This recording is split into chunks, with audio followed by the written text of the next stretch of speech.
Capítulo 13. Petit Gervais. Jean Valjean salió de la ciudad conmovido.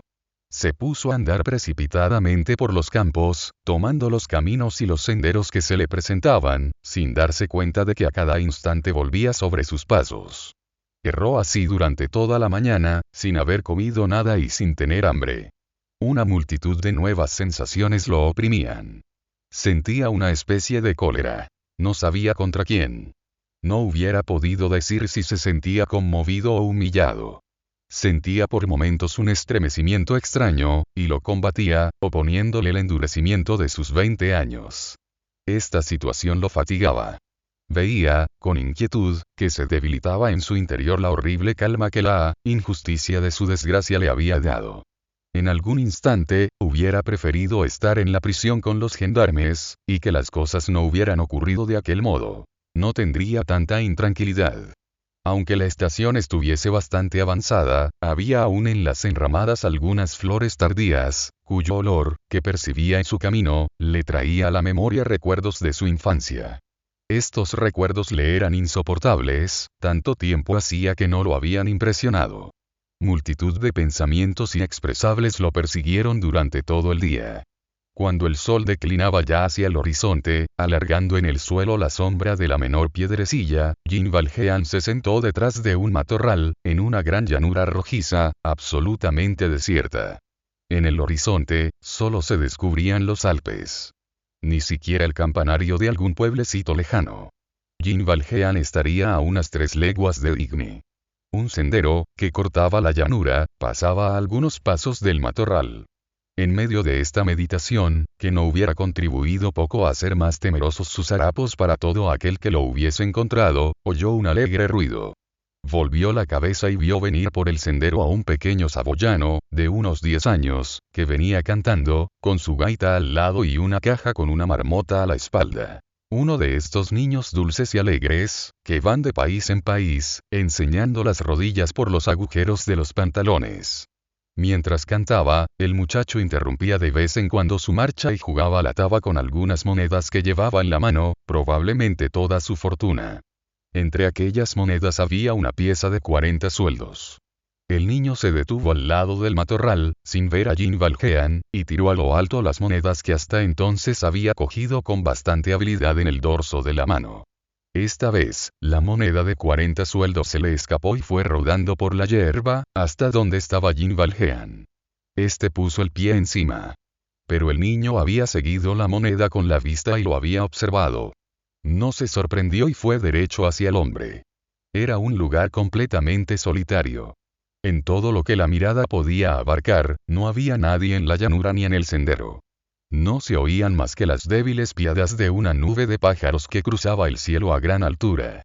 El niño volvía la espalda al sol, que ponía hebras de oro en sus cabellos, y que tenía con una claridad sangrienta el rostro salvaje de Jean Valjean. «Señor», dijo el pequeño saboyano, con esta confianza de la infancia, que se compone de ignorancia y de inocencia, «mi moneda». «¿Cómo te llamas?», preguntó Jean Valjean. «Petit Gervais, señor». «Márchate», dijo Jean Valjean. «Señor», insistió el niño, «devolvedme mi moneda». Jean Valjean bajó la cabeza y no respondió. El niño volvió a decir: «Mi moneda, señor». La mirada de Jean Valjean permaneció fija en el suelo. «Mi moneda», gritó el niño. «Mi moneda de plata. Mi dinero». Parecía que Jean Valjean no oyera nada. El niño lo cogió del cuello de la blusa y lo sacudió. Al mismo tiempo, hacía esfuerzos para apartar el grueso zapato claveteado, colocado sobre su tesoro. «Quiero mi moneda. Mi moneda de 40 sueldos». El niño lloraba. La cabeza de Jean Valjean se alzó. Seguía sentado. Sus ojos estaban turbios. Miró al niño con asombro y, luego, extendió la mano hacia su bastón, gritando con una voz terrible: «¿Quién está ahí?». «Soy yo, señor», repuso el niño. «Yo. Petit Gervais. Yo. Devolvedme mis 40 sueldos, por favor. Alzad el pie». Después, irritado ya, y casi en tono amenazador, a pesar de su niñez, gritó: «¿Pero vais a quitar el pie? Vamos, levantad el pie». «Ah. ¿Con qué estás ahí todavía?, dijo Jin Valjean. Y, poniéndose bruscamente en pie, sin descubrir por ello la moneda, añadió: ¿Quieres largarte? El niño lo miró aterrorizado. Tembló de pies a cabeza, y, después de algunos segundos de estupor, echó a correr con todas sus fuerzas, sin atreverse a volver la cabeza ni lanzar un grito. No obstante, a alguna distancia, la fatiga lo obligó a detenerse, y Jin Valjean, en medio de su meditación, lo oyó sollozar. Al cabo de unos instantes, el niño había desaparecido. El sol se había puesto ya. Las sombras crecían alrededor de Jin Valjean. No había comido nada en todo el día. Es probable que tuviera fiebre. Se había quedado de pie y no había cambiado de actitud, desde que el niño había huido. Su respiración levantaba su pecho a intervalos largos y regulares. Su mirada, clavada a 10 o 12 pasos delante de él, parecía examinar con profunda atención un pedazo de losa azul, caído en la hierba. De repente, se estremeció. Sintió ya el frío de la noche. Se caló la gorra hasta la frente, trató maquinalmente de abotonar su blusa, dio un paso, y se agachó para recoger del suelo su bastón. En este momento, descubrió la moneda de 40 sueldos que su pie había hundido a medias en la tierra, y que brillaba entre los guijarros. Sintió una conmoción galvánica. ¿Qué es esto?, se dijo entre dientes. Retrocedió 3 pasos. Luego, se detuvo sin poder apartar su mirada de aquel punto que su pie había pisoteado un momento antes, como si aquello que brillaba allí, en la oscuridad, hubiera sido un ojo abierto fijo sobre él. Al cabo de unos minutos, se lanzó convulsivamente sobre la moneda de plata, la cogió y, levantándose se puso a mirar a lo lejos, sobre la llanura, dirigiendo sus ojos a todo el horizonte, en pie y temblando como una bestia feroz asustada, que busca un asilo. No vio nada. La noche cerraba, la llanura estaba fría, e iba formándose una bruma violada en la claridad crepuscular. Dijo: «Ah». Y se puso a andar rápidamente en una dirección determinada, hacia el lugar por donde el niño había desaparecido. Al cabo de un centenar de pasos se detuvo, miró y no vio nada. Entonces gritó con todas sus fuerzas: «Gervais. Petit Gervais». Se calló y esperó. Nada respondió. El campo estaba desierto y triste. Estaba rodeado de espacio. A su alrededor, no había más que una sombra en la que se perdía su mirada, y un silencio en el que se perdía su voz. Soplaba un viento glacial que daba a los objetos una especie de vida lúgubre. Los arbustos sacudían sus ramas descarnadas con una furia increíble. Hubiérase dicho que amenazaban y perseguían a alguien. Volvió a andar y luego se puso a correr. De vez en cuando se detenía y gritaba en aquella soledad, con una voz formidable y desolada: «Gervais. Petit Gervais». Si el muchacho hubiera oído estas voces, habría tenido miedo y se habría guardado bien de mostrarse. Pero, sin duda estaba ya muy lejos. Encontró a un sacerdote que iba a caballo. Se acercó a él y le preguntó: «Señor cura, ¿habéis visto pasar a un niño?».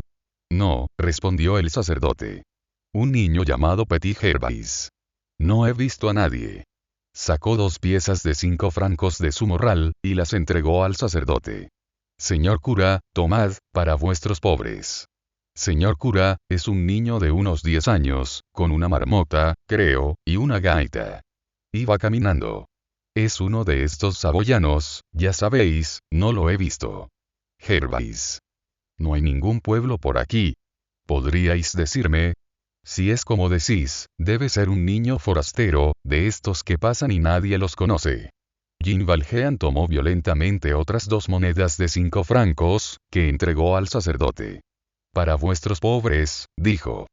Luego, añadió, con azoramiento: «Señor cura, mandad que me prendan, soy un ladrón». El sacerdote picó espuelas y huyó atemorizado. Jin Valjean echó a correr en la misma dirección que había tomado primeramente. Siguió así un camino, al azar, mirando, llamando, gritando, pero no volvió a encontrar a nadie. En 2 o 3 ocasiones, corrió por la llanura hacia algo que le hizo el efecto de un ser echado o acurrucado. No eran más que arbustos o rocas a flor de tierra. Finalmente, en un lugar en donde se cruzaban 3 senderos, se detuvo. La luna había salido. Paseó su mirada a lo lejos, y gritó por última vez. Gervais. Gervais. Petit Gervais. Su grito se extinguió en la bruma, sin despertar ni un eco siquiera. Murmuró aún. Petit Gervais. Pero con voz débil y casi inarticulada. Fue aquel su último esfuerzo. Sus piernas se doblaron bruscamente, como si un poder invisible lo oprimiese, de repente, con el peso de su mala conciencia. Cayó desfallecido sobre una piedra, con las manos en la cabeza y la cara entre las rodillas, y gritó. Soy un miserable. Su corazón estalló, y rompió a llorar.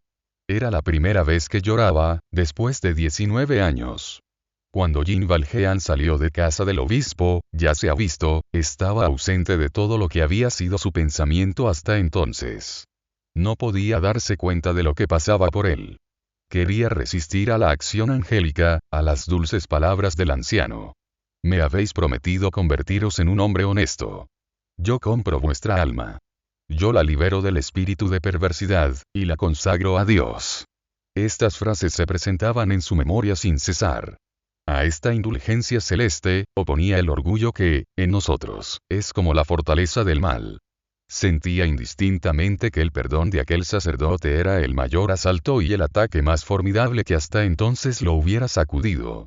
Que su endurecimiento sería definitivo, si podía resistir a esta clemencia. Que si cedía, sería preciso renunciar a este odio del cual las acciones de los demás hombres habían llenado su alma durante tantos años, y en el que hallaba un placer. Que esta vez era preciso vencer o ser vencido, y que la lucha, una lucha colosal y decisiva, se había entablado entre su maldad y la bondad de aquel hombre. En presencia de todas estas meditaciones, caminaba como un hombre ebrio. Pero, mientras caminaba así, con los ojos extraviados, tenía una clara percepción de lo que podría resultar de su aventura indigne. Oía todos los zumbidos misteriosos que advierten o importunan al espíritu, en ciertos momentos de la vida. Le decía una voz al oído que acababa de atravesar la hora solemne de su destino, ya que no había término medio para él, que si desde entonces no era el mejor de los hombres sería el peor de ellos, que era preciso, por así decirlo, que ahora se elevara a mayor altura que el obispo o descendiese más abajo que el presidiario, que si quería ser bueno era preciso que se convirtiera en ángel, que si quería ser malo era preciso convertirse en un monstruo. Y aquí debemos volver a hacernos las preguntas que ya nos hicimos en otra ocasión. ¿Tenía en su inteligencia alguna sombra confusa de lo que pasaba por ella? Ciertamente, la desgracia, ya lo hemos dicho, hace la educación de la inteligencia. Sin embargo, es dudoso que Jean Valjean se hallara en estado de comprender todo lo que vamos explicando. Si se le ocurrían estas ideas, las vislumbraba, más bien que percibirlas claramente, y solo servían para causarle una turbación insoportable y casi dolorosa. Al salir de aquella cosa informe y negra, que se llama el presidio, el obispo le había hecho daño en el alma, del mismo modo que una viva claridad le hubiera hecho daño en los ojos al salir de las tinieblas. La vida futura, la vida posible que en adelante se le ofrecía, pura y radiante, lo llenaba de temblores y de ansiedad. Verdaderamente, no sabía qué era de sí mismo. Como un mochuelo que viera bruscamente la salida del sol, el presidiario había sido deslumbrado y como cegado por la virtud. Lo cierto, lo que él no dudaba, es que ya no era el mismo hombre, que todo había cambiado en él, y que no estaba ya en sus manos poder evitar que el obispo le hubiese hablado y lo hubiese conmovido. En esta situación de espíritu, había encontrado al pequeño Gervais y le había robado sus 40 sueldos. ¿Por qué? Seguramente no hubiera podido explicarlo. Era aquella acción un último efecto y como un supremo esfuerzo de los malos pensamientos que había traído consigo desde el presidio, un resto de impulso, un resultado de lo que se llama en estática, la fuerza adquirida. Era esto y también quizás menos que esto. Digámoslo claramente, no era él quien había robado. No era el hombre, era la bestia que, por costumbre, por instinto, había colocado estúpidamente el pie sobre aquel dinero, mientras la inteligencia se debatía en medio de tantas obsesiones nuevas e inauditas. Cuando la inteligencia se despertó y vio esta acción del bruto, Jean Valjean retrocedió con angustia y lanzó un grito de terror. Era que, fenómeno extraño y que no era posible más que en la situación en que él se hallaba, al robar el dinero de aquel niño había hecho una cosa de la cual no era ya capaz. Sea como fuere, esta última mala acción tuvo sobre él un efecto decisivo. Atravesó bruscamente el caos que tenía en la inteligencia, y lo disipó, dejando a un lado los espesores oscuros y al otro la luz, y obró sobre su alma, en el estado en que se hallaba, igual que ciertos reactivos químicos actúan sobre una mezcla turbia, precipitando un elemento y clarificando el otro. Ante todo, antes de examinarse y de reflexionar, alocado, como alguien que trata de salvarse, trató de encontrar al niño para devolverle su dinero. Luego, cuando se dio cuenta de que aquello era imposible, se detuvo desesperado. En el momento en que exclamó, «Soy un miserable». Acababa de darse cuenta de cómo era. Estaba ya, en aquel instante, a tal punto separado de sí mismo, que le parecía que no era más que un fantasma, y que tenía delante de sí, en carne y hueso, con el bastón en la mano, la blusa sobre su piel, y el saco lleno de objetos robados sobre la espalda, con su rostro resuelto y taciturno, y su pensamiento lleno de proyectos abominables, al repugnante presidiario Jean Valjean. El exceso del infortunio, según hemos hecho notar, lo había hecho visionario, en cierto modo. Aquello fue, pues, como una visión. Vio realmente a este Jean Valjean, su siniestra fisonomía delante de él. Estuvo casi a punto de preguntarse quién era aquel hombre, y le tuvo horror. Su cerebro se hallaba en uno de esos instantes violentos, y, sin embargo, terriblemente tranquilos, en los que la meditación es tan profunda que absorbe la realidad. No se ven ya los objetos que se tiene delante, y se ven, fuera de sí mismo, las imágenes que existen en el espíritu.